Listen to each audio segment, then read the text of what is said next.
कि नए साल का जश्न जो मौका अभी आ रहा है, इस नए साल के ताल्लुक़ से 2-4 बातें सुन ले मेरे भाई। हर साल जब नए साल शुरू होता है तो लोग हैप्पी न्यू ईयर की खुशियाँ मनाते हैं, जश्न मनाते हैं। अब आइए जानते हैं कि इस जश्न का इब्तिदा कहाँ से हुई है। इस जश्न नए साल की खुशी जो लोग मनाते हैं, इसकी इब्तिदा, इसकी शुरुआत, इसकी स्टार्टिंग कहाँ से हुई है। दरअसल ये बात ये था कि हज़रत ईसा अलैहिस्सलातु वस्सलाम से पहले एक बादशाह था जो अपने बादशाहत के दौर में ये कानून लगाए रखा था कि साल भर के मुजरिमों को वो रोक करके रखते थे। साल भर के जो क्राइम होते थे, जो जुर्म करने वाले होते थे, जितने मुजरिम होते थे, उन तमाम लोगों को वो कैद करके रखते थे और साल के आखिरी दिन उन तमाम कैदियों को सज़ा देते थे। जिसकी जिस तरीके से सज़ा होती थी, किसी को फांसी की सज़ा, किसी को सूली की सज़ा, किसी का आँख निकाल लिए जाने की सज़ा वगैरह वगैरह, जिसकी जो सज़ा होती थी वो बादशाह देते थे। तो जिसने ये कैलेंडर बनाया, अंग्रेज़ी कैलेंडर, ज्यूलियस सीजन, जब इसका दौर आया तो इसने इस कानून को हटा दिया कि नहीं भाई, अब साल भर जो लोग मुजरिम रहते हैं और साल भर तक के लिए उनको रोक कर रख देते थे, साल के आखिरी दिन में ही उनके लिए फैसला सुनाया जाता है, अब ये कानून नहीं चलेगा। अब होगा ये कि जो जिस वक्त जुर्म करेगा उसी वक्त इनको सज़ा देकर छोड़ दिया जाएगा। इस पर लोगों ने खुशी मनाई, इस पर लोगों ने खुशी का इजहार किया और बादशाह ने भी खुशी मनाने का हुक्म दिया।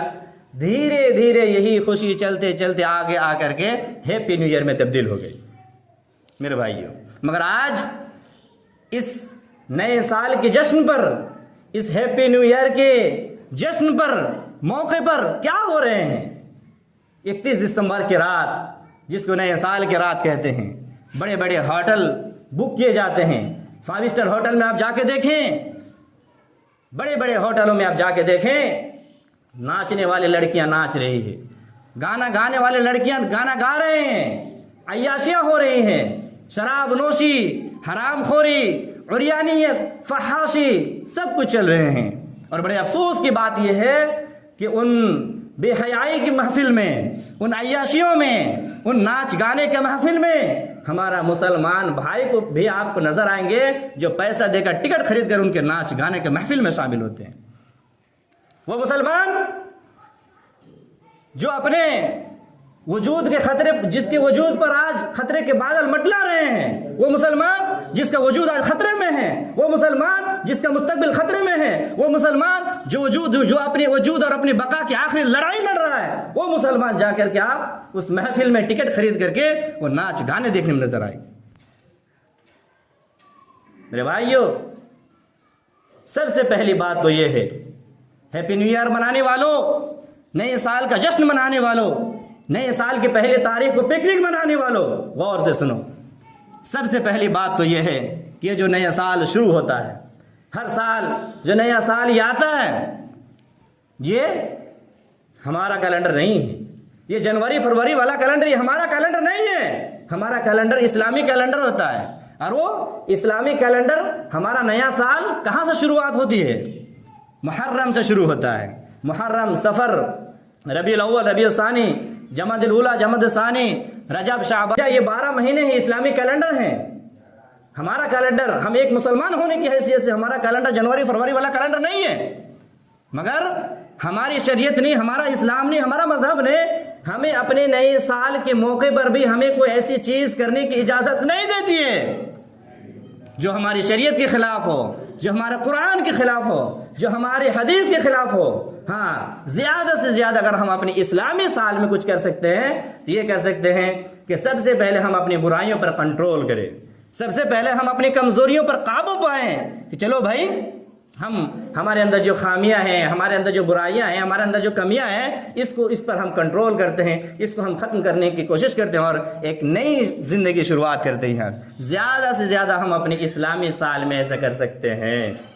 मगर लोग मगन हैं हैप्पी न्यू ईयर कहने में, लोग केक काट रहे हैं हैप्पी न्यू ईयर के मौके पर, मैसेजेस भेज रहे हैं व्हाट्सएप में, फेसबुक पर, 31 दिसंबर की रात हमारे मुसलमान नौजवान मोबाइल लेके सोए हुए हैं, उनको नींद नहीं आ रही है। मोबाइल लेके जी हुई वो 12:01 होता है, फौरन वो अपने दोस्तों के मोबाइल में हैप्पी न्यू ईयर के मैसेज भेजते हैं, केक काटे जा रहे हैं। मेरे भाइयों, किस चीज़ की तुम खुशियाँ मना रहे हो, किस चीज़ की तुम मुबारकबादियाँ पेश कर रहे हो मेरे मुसलमान भाइयों? ये तुम्हारे जश्न नहीं है, ये तुम्हारी ईद नहीं है, ये तुम्हारा त्यौहार नहीं है। ये एक मुसलमान होने की हैसियत से किसी शायर ने क्या ही खूब अच्छा कहा, एक ईंट और गिर गई दीवार हयात से, नादा कह रहे हैं नया साल मुबारक हो।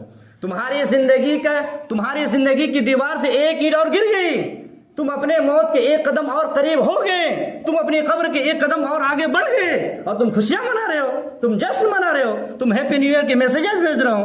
किस बात की खुशियां मना रहे हो मेरे नौजवान भाई? किस बात की तुम खुशियां मना रहे हो? 2023 चला गया, 2024 शुरू होने वाला है, हम दाखिल होने वाले हैं। इस एक साल में अपने रब को राजी करने के लिए, अपने आका को राजी करने के लिए, अपने मालिक को राजी करने के लिए हमने कौन से तरकीब इस्तेमाल की है? हमने शैतान का मुकाबला करने के लिए कौन से तरकीब इस्तेमाल की है?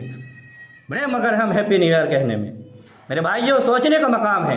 ये खुशी मनाने का मौका नहीं है, ये जश्न मनाने का मकाम नहीं है, ये तो हिसाब लगाने का मौका है, ये अपने नफ्स का मुहासबा करने का वक्त है, ये खुशी करने का मौका नहीं है मेरे भाई।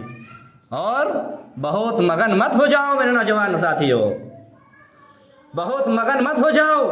अगर अल्लाह ने हमारी ज़िंदगी में एक साल और बढ़ा दी है, एक साल और दे दिए हैं, हमारी अय्याशियों के बावजूद, हमारे गुनाहों के बावजूद, हमारे नाफरमानियों के बावजूद, हमारे बदअमली के बावजूद, हमारे बेअमलियों के बावजूद अगर अल्लाह ने हमारी ज़िंदगी में एक साल और दिया है, तुम इसको ये ना समझो कि अल्लाह हमसे राज़ी है, अल्लाह हमसे खुश है, अल्लाह हमसे राज़ी है। नहीं, तुम ये मत समझो कि हम गुनाह कर रहे हैं, बेनमाजी की ज़िंदगी गुजार रहे हैं, हम शराबनोशी की ज़िंदगी गुजार रहे हैं, हम अय्याशियाँ कर रहे हैं, उसके बावजूद अल्लाह ने फिर हमें एक साल और आगे दे दिया है, 2024 नसीब कर रहा है, तो हम अल्लाह से हमसे अल्लाह बहुत खुश है, अल्लाह हमसे बहुत राज़ी है। नहीं मेरे भाई, अल्लाह तबारक व तआला ने अपनी किताब हकीम के अंदर फरमाया, वला यहसबन्नल्लज़ीना कफ़रू अन्नमा नुमली लहुम खैरुल लिअन्फुसिहिम इन्नमा नुमली लहुम लियज़दादू इस्मा। अल्लाह तबारक व तआला ने फरमाया वो अल्लाह को ना मानने वालों, वो अल्लाह का इनकार करने वालों, वो अल्लाह के दीन पर ना चलने वालों, अगर अल्लाह ने तुम्हारे गुनाहों के बावजूद, अगर अल्लाह ने तुम्हें ये वक्त दिया है, ये टाइम दिया है, ये मोहलत दी है, तो तुम इसको ये ना समझो कि अल्लाह हमसे खुश है, अल्लाह हमसे राज़ी है, बल्कि इन्नमा नुमली लहुम लियज़दादू इस्मा, इसलिए दिया है एक साल और कि तुम बहुत अय्याशियाँ करते हो, बहुत ज़िनाकारियाँ करते हो, बहुत शराबनोशियाँ करते हो, बहुत गुटखा खाते हो, चलो एक साल और लाओ और खाओ, गुनाह करो। लियज़दादू इस्मा वलहुम अज़ाबुम मुहीन, कल क़यामत के दिन तुम्हारे लिए दर्दनाक अज़ाब तैयार कर रखा है। अल्लाह ने हमें ये वक्त, ये मोहलत, ये टाइम क्यों दिया है मेरे भाई? ताकि हम अपने आप को सुधारें, हम अभी सुधर जाएं, अपने रब को राज़ी कर लें, अपने मालिक को मना लें। वरना इसी तरीके से अगर हमारी ज़िंदगी गुजारती रही तो कल क़यामत के दिन हम दर्दनाक अज़ाब के शिकार होंगे मेरे भाई। इस 2024 के पहला दिन नए साल के मौके पर हम लोग जो पिकनिक मनाते हैं मेरे भाई, ये मुसलमान का त्यौहार नहीं है, मुसलमान कोई खुशियाँ मनाने की बात नहीं है। अगर इस 2024 का पहला दिन हमें और आपको कुछ करना है तो सबसे पहले हम अपनी बुराइयों पर कंट्रोल करें, सबसे पहले हम अपने गरीबान के अंदर झांकें। हमें से हर शख्स गुनहगार है मेरे भाई। सबसे पहले ज़्यादा से ज़्यादा अगर हम इस नए साल में कुछ कर सकते हैं तो अपने बुराइयों पर कंट्रोल करें। हमें से हर शख्स ये तय करें कि चलो भाई 2023 ख़त्म हो गया, इस एक साल के अंदर हम अपने रब को मना नहीं सके, 2024 आने वाला है, शुरू हो रहा है। हम बेनमाजी की ज़िंदगी गुजारते थे, अब इस नए साल से हम एक वक्त की भी नमाज नहीं छोड़ेंगे। ये अहद करें, ये तय करें। अगर कोई शख्स हम में से सिगरेट की आदि है तो वो शख्स ये अहद करे, ये तय करे कि इंशाअल्लाह हम इस नए साल से 2024 से सिगरेट नहीं पिएंगे। ये अहद करे, ये तय करे। अगर उसी तरीके से हमारा नौजवान में से कोई सा गुटखा खाता है तो ये अहद करे अल्लाह के सामने कि अल्लाह हमने इतनी अपनी ज़िंदगी के इतने साल ऐसी ही अय्याशी में गुजार दिया, गुटखा खाने में गुजार दिया, रब्बुल आलमीन तू मुझे माफ़ फरमा, इस नए साल में और गुटखा नहीं खाऊंगा। ये अहद करे, ये तय करे।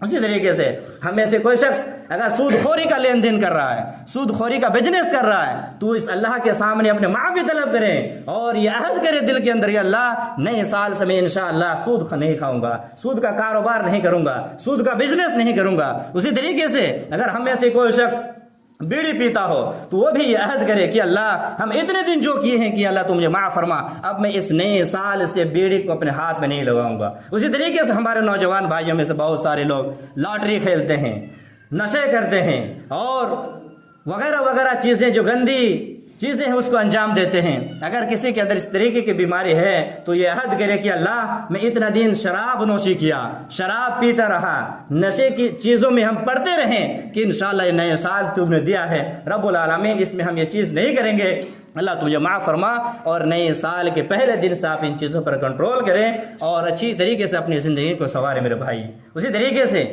अगर कोई शख्स हमारे समाज व माशरे में कोई ऐसा शख्स है जो अपने पड़ोसी को सताता हो, जो अपने पड़ोसी को दुख पहुंचाता हो, मुसीबत पहुंचाता हो, तो अपने अंदर ये अहद पैदा करे, ये तय करे कि इंशाअल्लाह नए साल से हम इन चीज़ों पर कंट्रोल करूंगा और आइंदा अपने पड़ोसी को दुख नहीं दूंगा, सताऊंगा नहीं, परेशान नहीं करूंगा। ये अगर ज़्यादा से ज़्यादा आप ये करें, ये तय करें तो ये सब ठीक है मेरे भाई। वक्त इजाज़त नहीं देता और आगे बढ़ने का, बातें तो बहुत कुछ है। अल्लाह रब्बुल आलमीन से दुआ कहूँ कि रब्बुल आलमीन तू हमारे गुनाहों का माफ़ फरमा। रब्बुल आलमीन जो नए साल आ रहे हैं, रब्बुल आलमीन इस साल को तू हमारे लिए अमन व सुकून बना दे। रब्बुल आलमीन इस साल को हमारे लिए तू खैर व बरकत बना दे। रब्बुल आलमीन हमारी ख़ताओं को माफ़ फरमा। रब्बुल आलमीन तो हमारे गुनाहों को माफ़ फरमा, ख़ताओं को माफ़ फरमा, लग़ज़िशों को माफ़ फरमा। रब्बुल आलमीन जब तक तू हमें इस दुनिया के अंदर ज़िंदा रख, ईमान व इस्लाम की हालत में ज़िंदा रख, और जब हमारा ख़ात्मा हो तो ईमान व इस्लाम पर हो। आमीन व आखिर दवाना अल्हम्दुलिल्लाहि रब्बिल आलमीन।